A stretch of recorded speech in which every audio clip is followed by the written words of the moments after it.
I think because today's going to be jam packed, I think we dive right into it just to refresh everybody's memories. We're talking optimization. So like, what do you do now that everything's built and you have to optimize? And I'd actually say that's where the work begins. Hopefully that doesn't scare anybody off because we just did a lot of work. But this is, the building is something that you really could templatize and probably hand off. The optimization in a lot of ways is where the genius comes into play. And thank goodness for all of us that we have the man that sits on top of the hierarchical structure of Google Ads geniuses, who is John Moran. Um, and I know you all have heard me say this before, but truly, truly smartest Google Ads guy I've ever encountered in my entire life. And today he's going to give away the secret sauce. So, John, Yep. the bar is high. Good luck to you. Sounds good. Yeah, no pressure. What's funny is we did not cover the one thing. So right before we dive in optimizations, we did not go over the wicked smart strategy that yesterday. So I was like, I'm away in the office this morning. I'm like, we didn't go over that. So I'm gonna go over that now. This is a strategy that I don't think is going to be around for very long.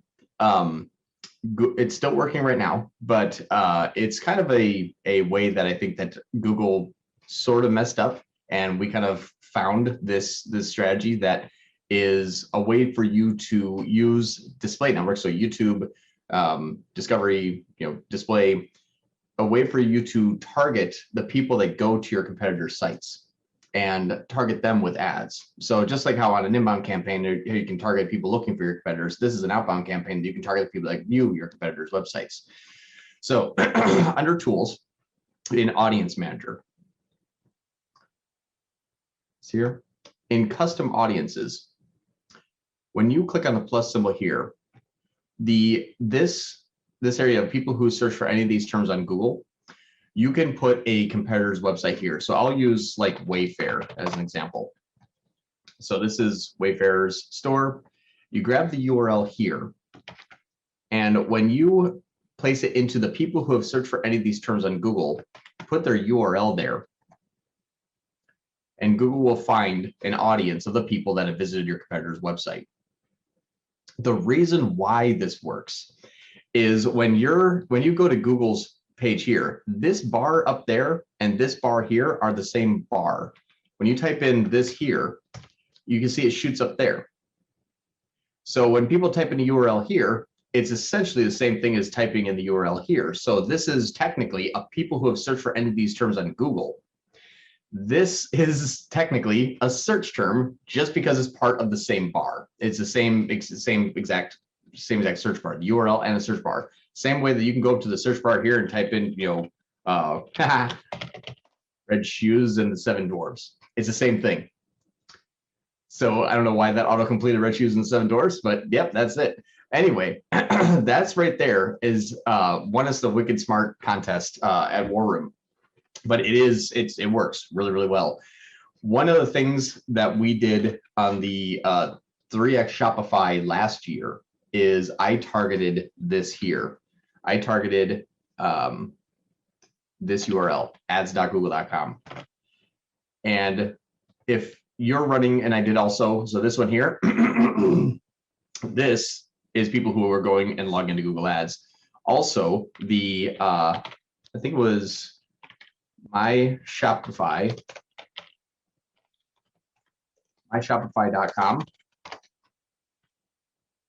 You see, I think they changed it because it's like store.myshopify.com or something like that.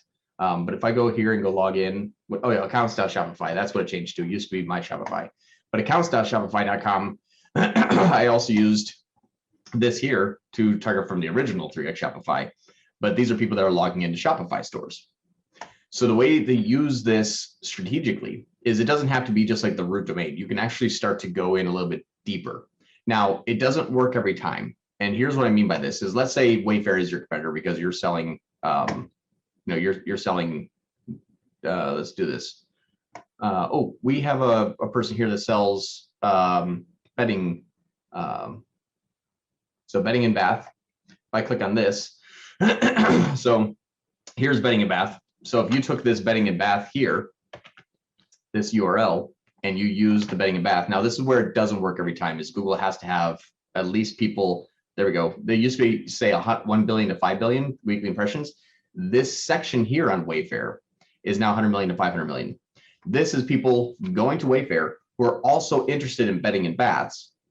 And now you get to target those people with your sheets and your comforters and your pillows.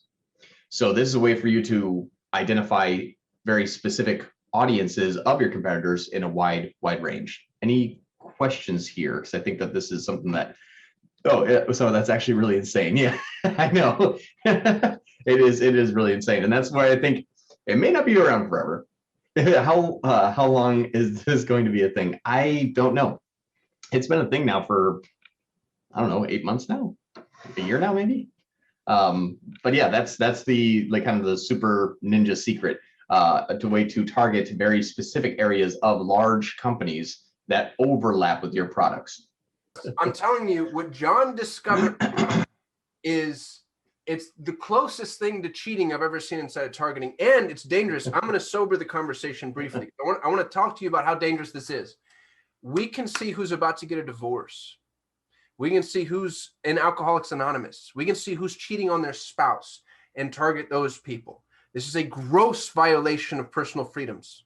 That's probably why it's not going to be around for very long. Probably why it's not going to be around forever. So my request from everybody is use this with integrity, because there's no way or reason that somebody should be able to. And think about anything that somebody logs in.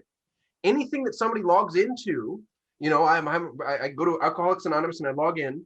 I'm no longer anonymous, because Google Analytics is on 99% of all front-facing websites, and I think that has to be on some levels some of what they're using on top of the search bar.